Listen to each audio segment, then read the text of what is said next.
Hello students. आज हम पढ़ेंगे मौर्य साम्राज्य के बारे में। इससे पहले हम मौर्य साम्राज्य से पहले भारत पर कौन कौन से विदेशी आक्रमण हुए थे इसके बारे में देख चुके हैं। आज हम देखेंगे मौर्य साम्राज्य। नंदवंश हमने लास्ट देखा था। उसके अंतिम शासक थे घनानंद। उसको चंद्रगुप्त मौर्य ने पराजित किया था और मगध में मौर्य साम्राज्य की स्थापना की थी। मौर्य वंश के बारे में हमें जानकारी कहाँ से मिलती है? तो इसमें हमें साहित्यिक स्रोत और पुरातात्विक स्रोत, इन दो स्रोतों से हमें जानकारी मिलती है। साहित्यिक स्रोत में कौन कौन? अर्थशास्त्र, इंडिका, मुद्रा राक्षस, जैन एंड बौद्ध ग्रंथ। और पुरातात्विक स्रोत में अशोक के अभिलेख, जूनागढ़ के अभिलेख और रुद्रदामन के अभिलेख। चंद्रगुप्त मौर्य ने मौर्य वंश की स्थापना की थी और एक विस्तृत राज्य की स्थापना की। ये हम पहले भी देख चुके हैं कि मगध शुरू से ही एक शक्तिशाली राज्य रहा है। उसने उत्तर में हिमालय से लेकर दक्षिण में मैसूर और पूर्व में बंगाल से लेकर उत्तर पश्चिम में हिंदुकुश पर्वत तक तथा पश्चिम में अरब सागर तक अपने साम्राज्य का विस्तार किया था। ये चंद्रगुप्त मौर्य ने जितने क्षेत्र पर राज किया था उसके बारे में बताया है। कौन कौन से? उत्तर में हिमालय, दक्षिण में मैसूर, पूर्व में बंगाल, उत्तर पश्चिम में हिंदुकुश पर्वत और पश्चिम में अरब सागर तक। मौर्य साम्राज्य में कौन कौन से शासक रहे? तो मौर्य साम्राज्य की स्थापना चंद्रगुप्त मौर्य ने की थी। इसके अलावा चंद्रगुप्त मौर्य बिंदुसार, अशोक, दशरथ मौर्य, संप्रति, शालिशुक, देववर्मन, शतधन्वन और वृद्धृत। लेकिन ये तीन ही ऐसे हुए हैं जो थोड़े बहुत जो शक्तिशाली थे, बहुत शक्तिशाली थे। चंद्रगुप्त मौर्य, अशोक। बिंदुसार ने इन चंद्रगुप्त मौर्य के जो साम्राज्य था उसको ऐसे ही बनाए रखा था। लेकिन जो अशोक के बाद जो उत्तराधिकारी थे ये सारे क्या थे? एक अयोग्य शासक थे। चंद्रगुप्त मौर्य मौर्य वंश के प्रथम तथा संस्थापक थे, प्रथम शासक थे और यही संस्थापक थे। 322 ईसा पूर्व नंदवंश के शासक घनानंद को पराजित करके यह मगध के राजा बने थे। चाणक्य को चंद्रगुप्त ने अपना प्रधानमंत्री बनाया और चाणक्य को कौटिल्य और विष्णुगुप्त इन नामों से भी जाना जाता है। ठीक है। घनानंद को हराने के बाद चंद्रगुप्त मौर्य ने घनानंद की पुत्री धुरधरा से विवाह कर लिया था। अब जो यूनानी लेखक हैं वो चंद्रगुप्त को क्या नाम दे रखे हैं, किस नाम से जानते हैं? तो प्लूटार्क जो है वो कहते हैं एंड्रोकॉट्स और जो जस्टिन है वो कहते हैं सैंड्रोकॉट्स।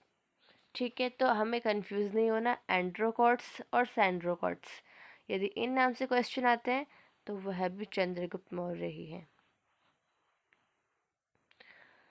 1793 ईस्वी में सर विलियम जॉन्स जो थे उन्होंने सर्वप्रथम यह बताया था कि यह नाम चंद्रगुप्त मौर्य के ही है। 305 ईसा पूर्व में सेल्यूकस निकेटर ने मगध पर आक्रमण कर दिया, किंतु चंद्रगुप्त मौर्य ने उसे पराजित कर दिया और उसकी पत्नी कार्नेलिया जो हेलेना है उससे विवाह कर लिया।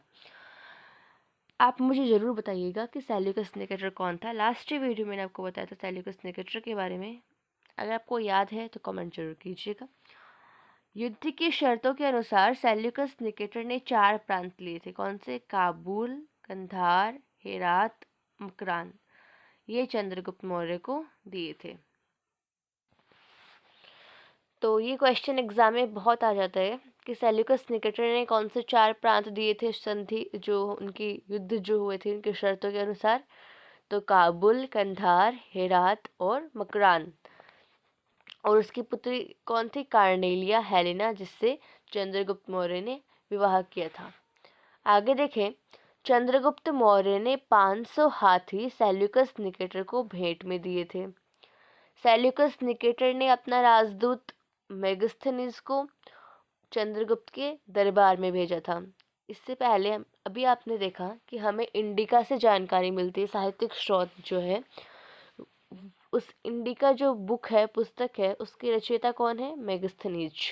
कौन है? मेगास्थनीज, जिसे सेल्यूकस निकेटर ने अपना राजदूत बनाकर चंद्रगुप्त मौर्य के दरबार में भेजा था। जैन गुरु भद्रभाहु से प्रभावित होकर चंद्रगुप्त मौर्य ने जैन धर्म अपना लिया और कर्नाटक में श्रवणबेलगोला में 298 ईसा पूर्व में संलेखना विधि द्वारा प्राण त्याग दिए। भद्रबाहु, आपको पता होना चाहिए, बौद्ध धर्म में महावीर स्वामी की दो प्रमुख अनुयायी थे। एक तो थे स्थूलभद्र और एक थे भद्रबाहु। जो स्थूलभद्र थे वो श्वेत वस्त्र धारण करने वाले श्वेतांबर कहलाए उनके अनुयायी, और जो भद्रबाहु थे उनके अनुयायी दिगंबर नग्न रहने वाले कहलाए थे। तो जो चंद्रगुप्त मौर्य थे वो भद्रबाहु से प्रभावित हुए थे और उनके साथ कर्नाटक के श्रवणबेलगोला में 298 ईसा पूर्व में संलेखना विधि द्वारा प्राण को त्याग दिया था। ये समझ में आया? अब आते हैं बिंदुसार। बिंदुसार चंद्रगुप्त मौर्य का उत्तराधिकारी बना। इनकी माता का नाम धुरधरा था। बिंदुसार को अमित्र घात भी कहते हैं। अमित्र घात का अर्थ क्या है? शत्रुओं का नाश करने वाला। सीरिया के शासक एंटियोकस ने अपना राजदूत डाइमैक्स को बिंदुसार के दरबार में भेजा था। बिंदुसार ने सीरिया के नरेश से अंजीर, मीठी शराब और यूनानी दार्शनिक की मांग की थी। ये एग्जाम में आते हैं कि बिंदुसार ने सीरिया के नरेश से कौन सी 3 चीज़ों की मांग की थी? तो अंजीर, मीठी शराब और यूनानी दार्शनिक। लेकिन एंटियोकस जो थे उन्होंने 2 वस्तुएं, एक तो मीठी शराब और अंजीर, ये तो भिजवा दिया था, किंतु यूनानी दार्शनिक की मांग को ठुकरा दिया। उन्होंने क्या कहा? उन्होंने कहा कि यूनानी कानूनों के अनुसार दार्शनिक का क्रय विक्रय नहीं किया जाता। अब आते हैं, हमारे पास बिंदुसार जो थे वो आजीविक संप्रदाय का व्यक्ति था। बिंदुसार के समय तक्षशिला में विद्रोह हो गया था। उस समय तक्षशिला का राजकुमार कौन था? बिंदुसार का बड़ा बेटा सुशीम था।